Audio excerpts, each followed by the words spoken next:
Hi everyone, welcome to my blog again. So today we are going with my mom and sister to Paona Bazaar market, which is very near to our home, just a bridge away from our home. And then also we are going to search for some shops which sells rice cooker, steamer or pressure cooker because we need to buy a few of the stuffs at home. So we just crossed the bridge and we came here. So at the Paona Bazaar we reached now and we are looking for some shops here which sells those kind of things. So it was like around 4:30, I think 4 in the evening. So we were like just checking which one to go.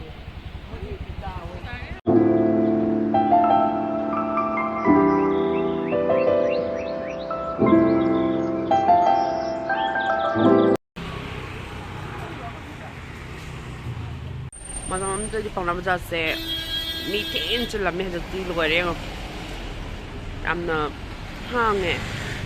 Langi matamgi oi begi additional trade Paona Bazaar di kuire koi business am lakpa habidi ako'y budi am chatpa do atop kay ng gari thamam leitabis na problem am like oirabani na mako imaga tichega sida rice cooker malay dori.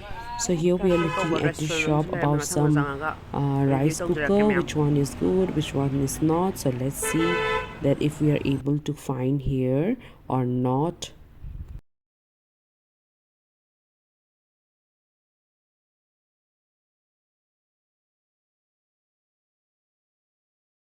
Petro ako'y gano timer yawbuda. Timer yawbuda mo doon layo na.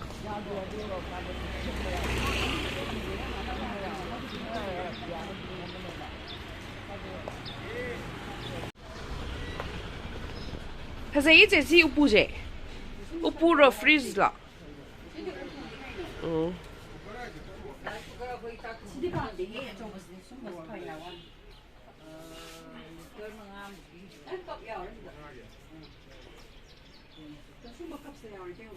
Ma, ano kaya lagi yun?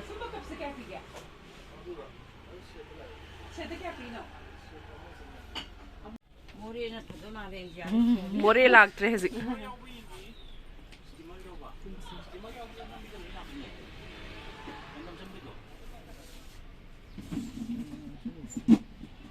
Digi, mataki ali pang base, adu di kaya pige.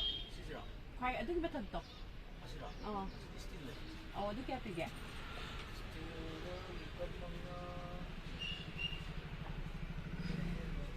Boji base. Si matak suju am pasan na ram mane.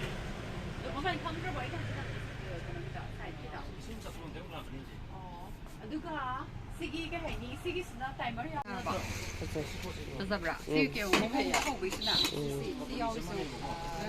Steamer yaw base phai. Tila kanila. tira su ko lising bi hai ba na mo ina si to ka ma ngi Pasadreng si lai kan manas. Kang ko yam pasari ba. ai ka adu ba zai na mo na Jeng wasa. na ba Zai. Mirrors. anya me ma ra sin de ba Ito three view ram ni. Try di ko. Loi hai nei hai ba.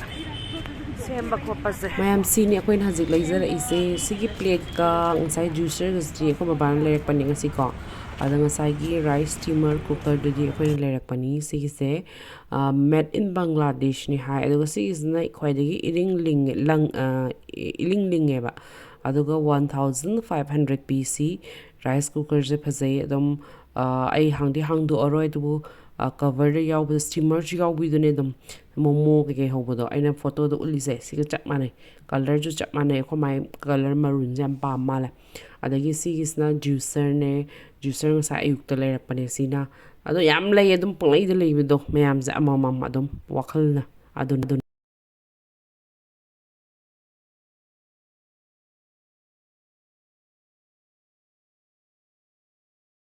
So mayam ngasi yu in this solution zarake aduga mayam na yening ba kai lay Manipur dai hazilai ngai samjarake adushu feedback pibiro commenta aduga karigumba aigi content se nungai ta di share to view aduga subscribe to view yengaga ꯑꯗꯨꯅ ꯍꯧꯖꯤꯛ ꯑꯩ ꯃꯊꯛ ꯀꯥꯈꯠꯂꯛꯄꯗ ꯁꯣꯁꯦ ꯍꯣꯡꯉꯦ ꯑꯗꯨꯅ ꯆꯥꯛ